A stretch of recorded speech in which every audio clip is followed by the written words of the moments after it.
আমাদেরকে দিনাজপুর থেকে শফি মিয়া প্রশ্ন রেখেছেন, আমাদের মসজিদের মুয়াজ্জিন সাহেব তিনি সূরা কেরাত অনেক অশুদ্ধ আমরা শুনেছি, আমরা কখনো কখনো তার পেছনে জামাতের নামাজও পড়ি, এক্ষেত্রে আমাদের নামাজ হবে কিনা?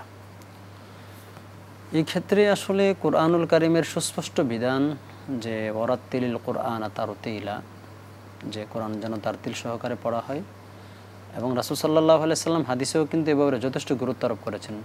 আল্লাহ রাসূল বলেছেন যে আফদালুল ইবাদাতি তিলাওয়াতুল কোরআন, শ্রেষ্ঠ ইবাদত হচ্ছে কোরআন তেলাওয়াত করা। এবং তিনি বলেছেন যে বিষয়টা আমাদের জন্য হুমকি স্বরূপ, সেটি হচ্ছে যে রুব্বা কারিন ইয়াকরাউল কোরআন ওয়াল কোরআনু ইয়ালআনুহু, যে কিছু মানুষ তেলাওয়াত করে কিন্তু সেই কোরআন তাকে লানত করে।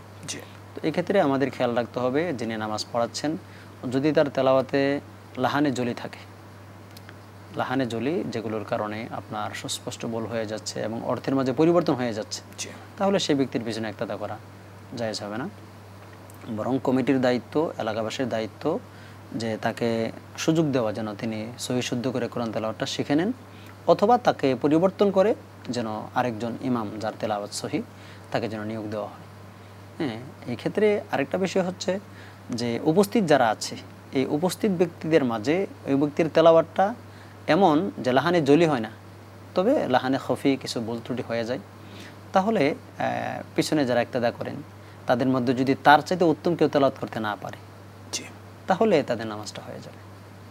আর যদি এমন হয় যে তিনি তেলাওয়াত যা করছেন তার চাইতে পিছনে কোনো ব্যক্তি এমন রয়েছে যার তেলাওয়াত অধিক শুদ্ধ, তখন কারো নামাজই হবে না, ইমামেরও হবে না, মুসল্লিদেরও হবে না।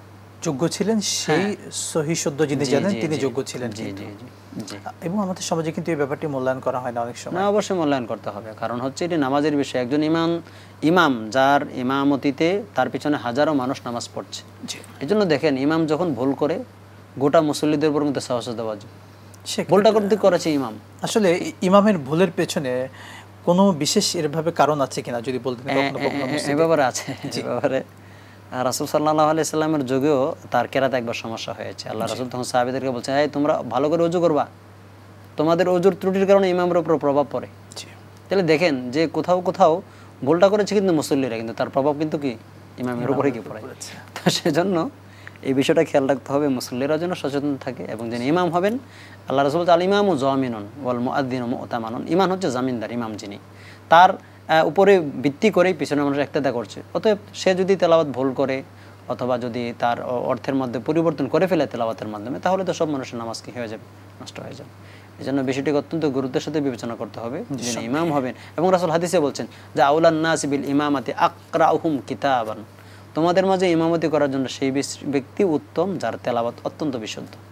এবং আবু দাউদের হাদিসে আসছে, তিনি বলেছেন যে উতলুল কুরআনা যায়িনুল কুরআনা বিআহসানি সাওতিকুম, তোমরা কোরআনকে অত্যন্ত চমৎকার কণ্ঠে সহি শুদ্ধভাবে তোমরা কোরআনটাকে তেলাওয়াত করো। আর যিনি নামাজ পড়াবেন তার জন্য তো অবশ্যই প্রয়োজন কোরআনকে তিনি যেন অবশ্যই সহি করে নামাজটা পড়ান। এই বিষয়টা আশা করছি যেখানে সমস্যা আছে সংশ্লিষ্ট ব্যক্তিগণ এ ব্যাপারে তারা যথাযথ ভূমিকা নেবেন, আর না হয় কিন্তু ওই কমিটি সহকারে সকলকে আল্লাহর কাছে জবাবদিহিতা করতে হবে। শুকরান, জাযাকাল্লাহ।